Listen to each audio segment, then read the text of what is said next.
اور فرمائیں جناب حضرت مولانا ندیم احمد گجر صاحب۔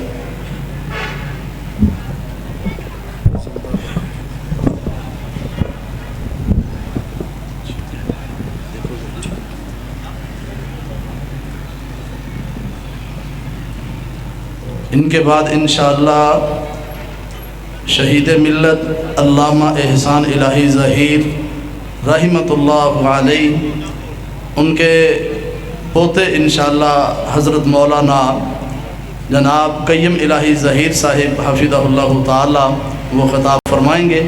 سارے احباب جو ہیں وہ بڑی محبت سے تشریف رکھیں۔ الحمدللہ اسٹیج پر بڑی ہی دور سے تشریف لائے ہوئے ہمارے معزز مہمان جناب سیف اللہ ملتانی صاحب، وہ بھی آپ کے سامنے خطاب فرمائیں گے۔ آپ احباب بڑے ہی ذوق کے ساتھ تشریف رکھیے گا۔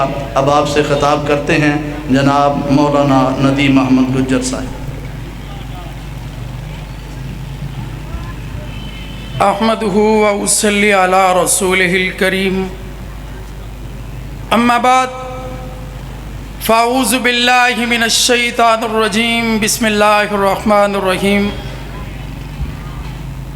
قل هو اللہ احد اللہ الصمد لم یلد ولم یولد ولم یکن له کفوا احد۔ اللہم صلی علی محمد وعلی آل محمد وبارک وسلم وصلی علیہ۔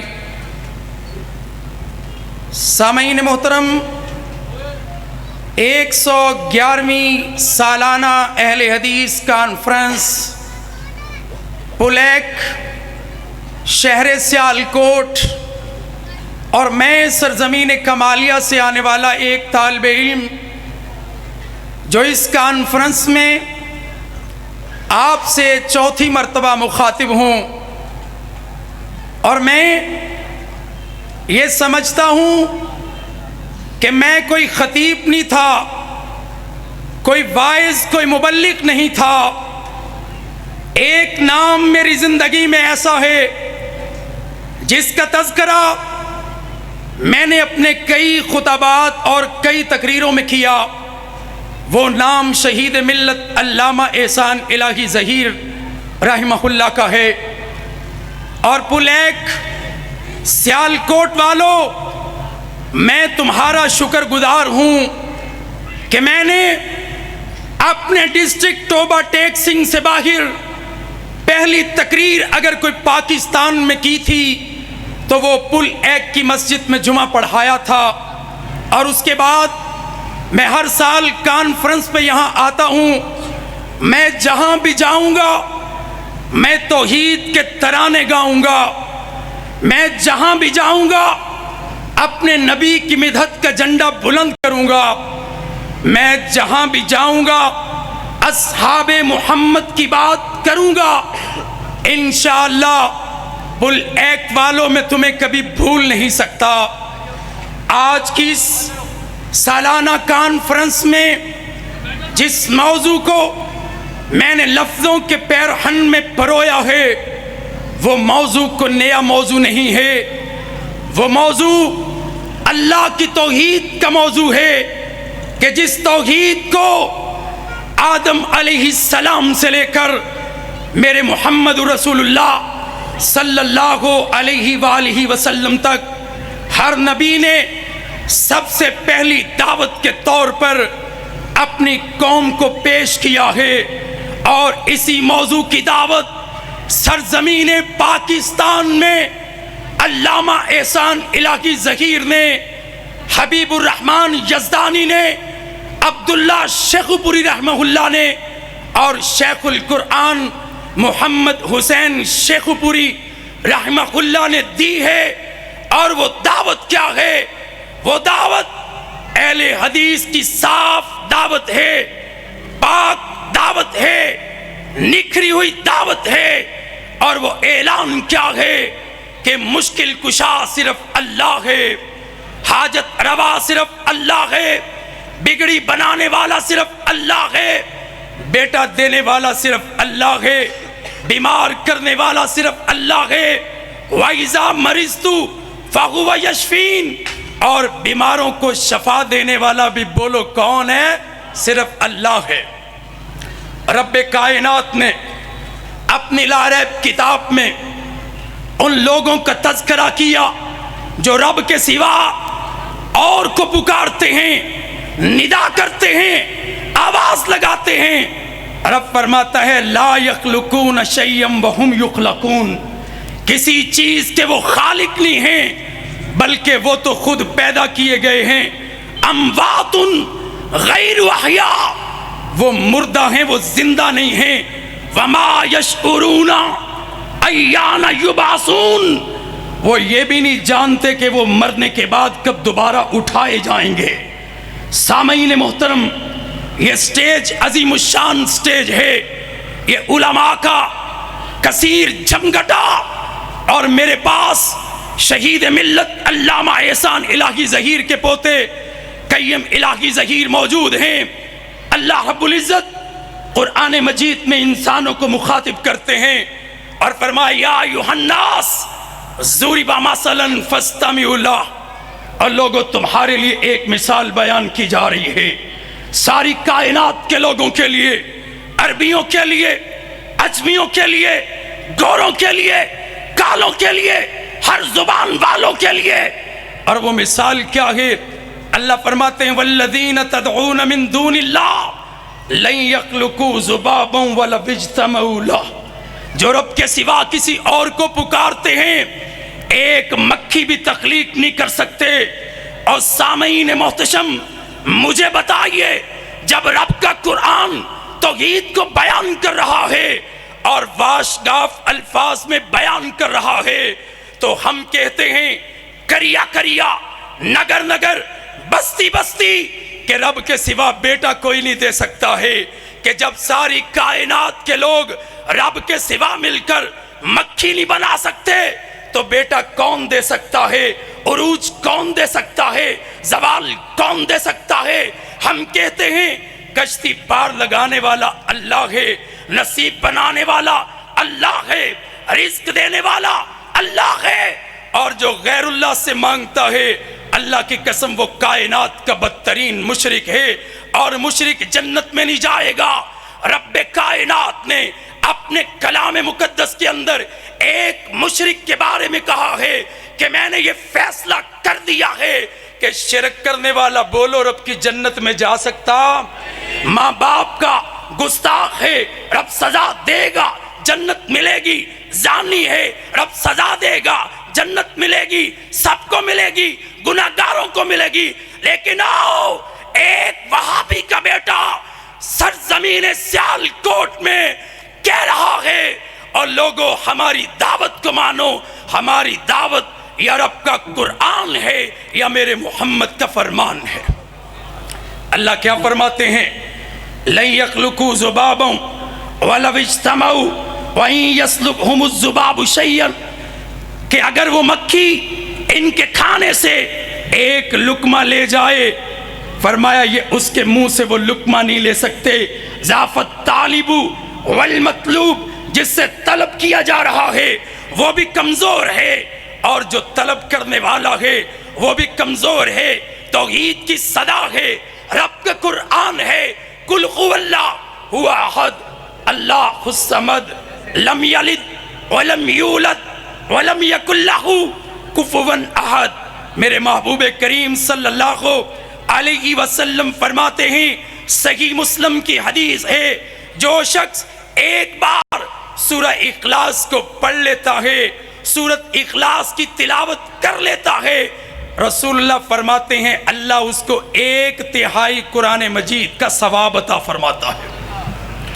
آئیے سامعین محتشم، میرے محبوب کریم صلی اللہ علیہ وسلم کے صحابی حضرت معاذ رضی اللہ تعالیٰ، کتاب الجامع الصحیح البخاری حدیث کا نمبر 7373، معاذ رضی اللہ تعالیٰ، ارے یہ وہ معاذ ہیں کہ جن کے اونٹ کی مہار کبھی میرے محبوب نے تھامی تھی، اور معاذ سے کہا تھا معاذ تو جی بھر کے اپنے آقا کے چہرے کو دیکھ لے۔ یہ وہ معاذ ہے کہ جو میرے محبوب کے ساتھ سواری پہ سوار ہیں۔ میرے آقا نے کیا سوال کیا؟ اے معاذ، کیا تم جانتے ہو کہ بندوں پر اللہ کا حق کیا ہے؟ حضرت معاذ رضی اللہ تعالیٰ عنہ کہتے ہیں اللہ جانتا ہے یا اس کا رسول جانتا ہے؟ میرے محبوب کریم علیہ السلام فرماتے ہیں بندوں پر اللہ کا حق یہ ہے، صحیح البخاری کی حدیث ہے کہ بندے صرف اپنے رب کی عبادت کریں، اپنے اللہ کے ساتھ کسی کو شریک نہ بنائیں۔ اور اس کے بعد میرے محبوب نے کہا معاذ جانتے ہو پھر اللہ اپنے بندوں کے ساتھ سلوک کیا کرے؟ جواب کیا دیا؟ اللہ بہتر جانتا ہے، اللہ کا رسول بہتر جانتا ہے۔ فرمایا جب بندے اللہ کے ساتھ شرک نہیں کرتے، اللہ پھر انہیں معاف کر کے اپنی جنت کا وارث بنا دیتا ہے۔ اگلی حدیث جو میں تمہیں سنانے لگا ہوں وہ بھی سیاستہ کی ہے۔ حدیث کا نمبر نوٹ کیجئے 104 حدیث کا نمبر ہے، کتاب صحیح مسلم ہے۔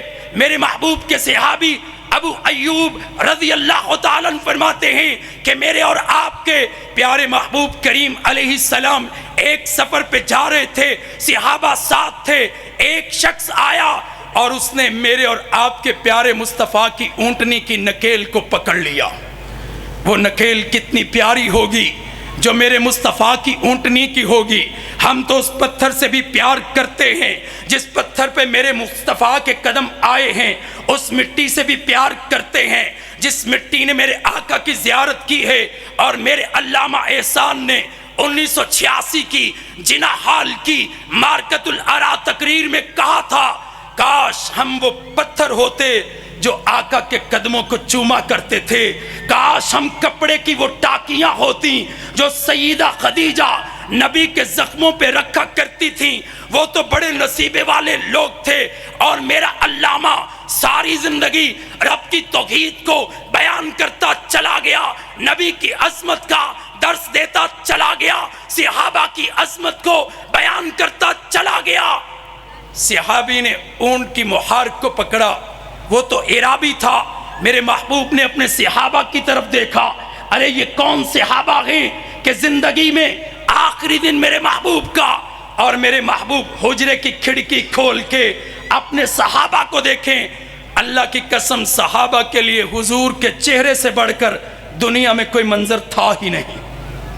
اور میرے آقا نے اپنے اصحاب کو دیکھا اور میرے محبوب نے فرمایا اس کو اللہ کی طرف سے بہت اچھی توفیق دی گئی ہے۔ اور پھر میرے مصطفیٰ نے اس عرابی سے، دیہاتی سے یہ کہا کہ اپنے سوال کو رپیٹ کرو، دوبارہ دہراؤ اپنے سوال کو۔ اس نے کہا یا رسول اللہ مجھے ایسا عمل بتائیے جو مجھے جنت کے قریب کر دے، دوزخ سے دور کر دے، جنت کا داخلہ مل جائے، جہنم سے پناہ مل جائے۔ میرے محبوب نے پہلی بات کیا کہی ہے؟ فرمایا اللہ کی عبادت کرو اور اللہ کے ساتھ کسی کو شریک نہ بناؤ۔ اور پھر میرے مصطفیٰ نے کہا نماز پڑھو، زکوٰۃ دو، صلہ رحمی کرو۔ اور میرے مصطفیٰ فرماتے ہیں اب میری اونٹنی کو چھوڑ دو۔ اگلی حدیث صحیح مسلم کی حدیث کا نمبر 107 ہے، راوی سیدنا ابو ہریرہ رضی اللہ تعالیٰ عنہ ہیں۔ کون ابو ہریرہ؟ میرے پیغمبر کی سب سے زیادہ احادیث کو نقل کرنے والے صحابی ابو ہریرہ، جن کے لیے میرے مصطفیٰ نے دعا کی ہے اللہ قیامت تک آنے والے مومنوں کے دلوں میں ابو ہریرہ کی محبت ڈال دے، ابو ہریرہ کی امی کی محبت ڈال دے۔ وہ ابو ہریرہ کہتے ہیں کہ ایک عرابی آیا اور اس نے رسول اللہ صلی اللہ علیہ وسلم سے یہ سوال کیا ہے یا رسول اللہ ایسا عمل بتلا دیجئے کہ جو میں کروں تو رب کی جنت میں چلا جاؤں، جہنم سے بچ جاؤں۔ میرے مصطفیٰ کریم علیہ السلام فرماتے ہیں اللہ کی عبادت کرو، اس کے ساتھ کسی کو شریک نہ بناؤ، نماز پڑھو، زکوٰۃ دو، رمضان کے روزے رکھو۔ میرے مصطفیٰ نے اتنی بات کہی ہے، وہ عرابی کہتا ہے اللہ کی قسم نہ میں اس میں زیادہ کروں گا نہ میں اس میں کم کروں گا، اسی پہ عمل کروں گا۔ میرے مصطفیٰ نے پھر اپنے صحابہ کو دیکھا ہے کہ صحابہ جو کسی جنتی کو دیکھ کے خوش ہونا چاہتا ہے اس آدمی کو دیکھ لے، یہ دنیا میں چلتا پھرتا جنتی ہے۔ اور لوگوں میں شعر اقبال میں کھڑا ہوں، میں اردو ادب کا طالب علم ہوں، اقبال نے رب کی توحید کے بارے میں کیا کہا؟ بیج کو مٹی میں پیدا کرتا ہے کون؟ کون دریاؤں کی موجوں سے اٹھاتا ہے سحاب؟ کون لایا کھینچ کر پچھم سے بادے سازگار؟ خاک یہ کس کی ہے؟ کس کا ہے یہ نور آفتاب؟ کس نے بھر دی موتیوں سے خوشہ گندم کی جیب؟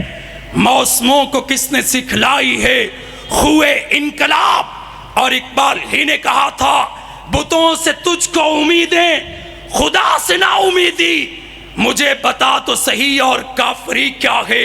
یہ نغمہ فصل گل و لالا کا نہیں ہے پابند، بہار ہو کے خزاں لا الہ الا اللہ کثیر تعداد علماء کی آخری حدیث عرض کر رہا ہوں، کتاب سے مسلم کی ہے۔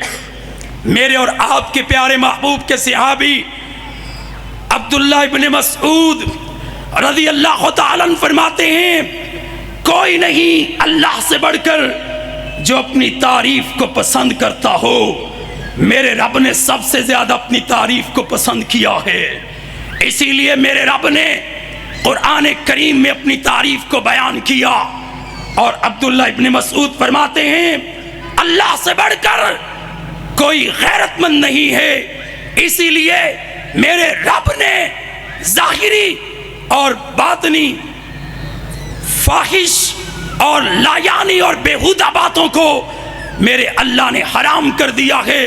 لوگوں آئیے توحید کے ساتھ آواز کو بلند کیجئے، دنیا والوں کو توحید کا نغمہ سنائیے اور میرے علامہ کی زبان میں کہہ دیجئے ناقدو وقت کی رفتار بدلنے کے لیے ہم مجبور زبانوں کو نوا بخشیں گے، کج کلاہوں کی رونت کا اڑائیں گے مذاق، ہم تاریخ کے چہرے کو ضیاء بخشیں گے۔